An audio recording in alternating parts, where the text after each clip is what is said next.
Hey guys, welcome back to the Struggleville 2 YouTube channel. For this video, doing something a little different. We're going to do a Corvette parts haul. So I have a C3 1973 Corvette. Nothing really needs to be restored, but it's mostly just upgrades and some personal preference stuff. So we're going to go through all of that and give you a little idea of some videos that are going to be coming up on the channel. We can do some project videos installing this stuff. This all came from Eckler's, and boy, if you ever said to yourself, I really want to be poor, I want to be in the poorhouse, get yourself a classic car, or three, and start buying parts for them, because whew, this order was over $1,000, even after using a promo code that I think was 20% off or something. So anyway, let's get right into the parts that we picked up. First thing are two of these little plastic protectors. They're $19.99, so they actually weren't too bad. They're called nip chips. So it's got this hole here at the bottom that goes to this goes right behind the door. It's to stop paint chips, which I get a ton of because I live on a gravel road and I gotta go a ways before I get to a paved road, and the Corvette does not like that at all. So it goes right behind the door. So the door closes, and then this is right here, and this bolt hole goes to what you call like the rocker panel at the bottom. There's a trim piece there. I'm assuming you remove the bolt going to that trim piece and then bolt this thing on. And there's two of them in here, and this little thing looks like maybe double-sided tape, because I'm not sure what would hold the top otherwise, so that probably goes to the top or something. But they're meant to be removable. They say you can remove them, so if you go to a car show or something, you don't have these things on there. But you know, we'll see how they look once they get on. It's got to be better than getting any more paint chips on it. So that's the first thing. Another little accessory that I picked up was the drink holder. See, it's also got a little tray here for change or pens or something.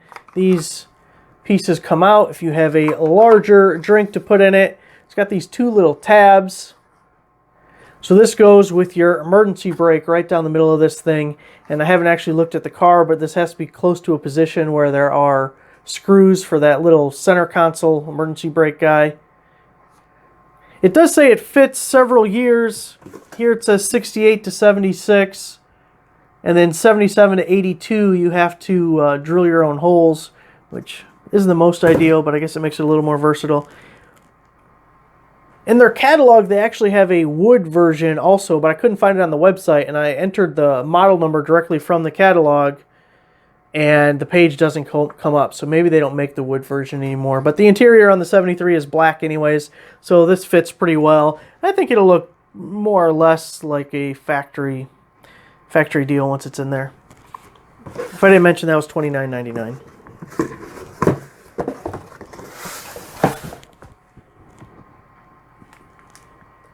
Next up, we have the interior lock knobs. These fit 68 to 77. It was $25 for the pair.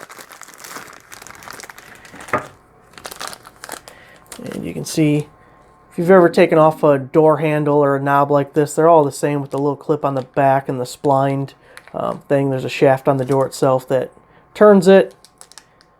The ones I have now really weren't bad. I probably could have just repainted them and saved some money, but nice fresh new ones, can't beat that.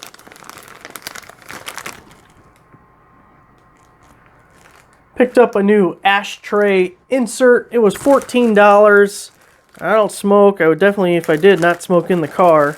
I was really hoping when I was looking for this that there would be some aftermarket deal, because the center console has a little door that slides up and down. You have the ashtray, and then you have the cigarette lighter, and I still use the cigarette lighter for my Bluetooth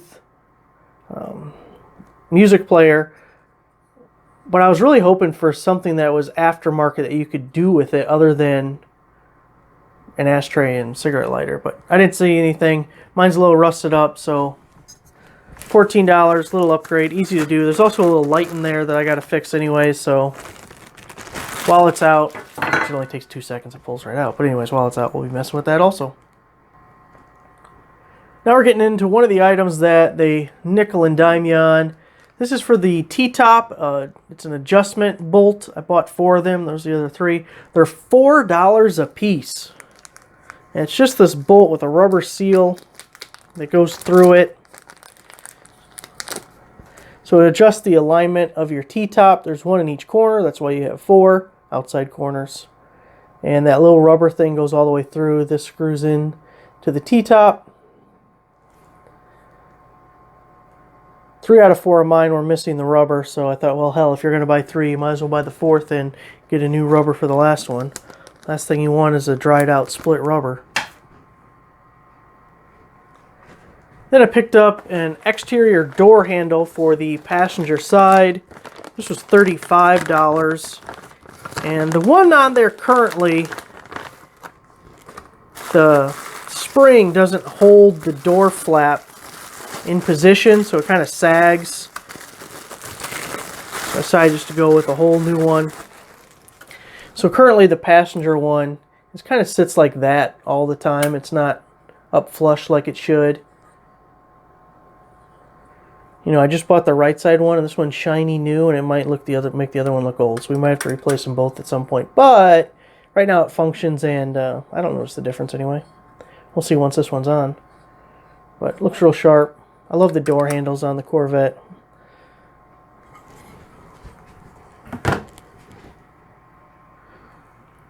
I also got these door handle gaskets.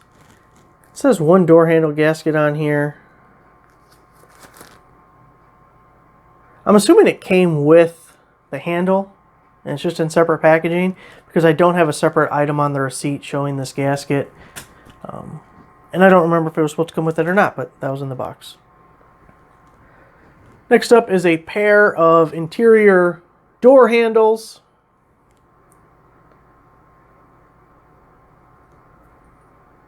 Looks real nice. It slides on there with this little grooved thing, and then a screw holds it in place. And we have both driver and passenger side. I can't remember which one of mine needed to be replaced. I can't remember if it was a driver or passenger side, but I thought, well, let's go ahead and do both of them while we're at it. You'll notice the sticker is not there, the Cross Flags logo. It is ridiculously expensive to get some of these. This one was, let me look, $41 for the pair without the stickers. You had to get the sticker separately. Now, they did have a set that had the sticker, but it was ridiculously expensive. So expensive, I thought, I can put my own sticker on there. I mean, I'll buy the sticker, but you know what I mean. I'll put the sticker on myself. So we got the pair of those there. And then the stickers were $14. And I can't remember if that's 14 each or 14 for the pair. $14 for the pair. They actually call them emblems, whatever. They're stickers. But just those 2 little guys. 14 bucks for that. Easy enough to put on. Hopefully I get them straight, because that would suck. Here we have some parts for the backs of the seats. Here's the release button that allows the seat to come forward. Just a little chrome guy. These were about $10 each. And this is the bezel. It's bezel. There's the bezel that goes around it. And these were 20 bucks each. And when I show you the next items that I purchased, the reason that I bought these will make some sense.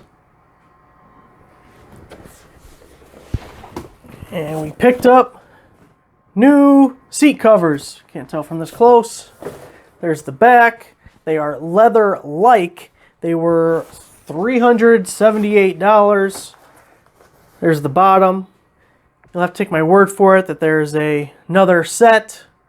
$378 for the pair. Leather-like seat covers.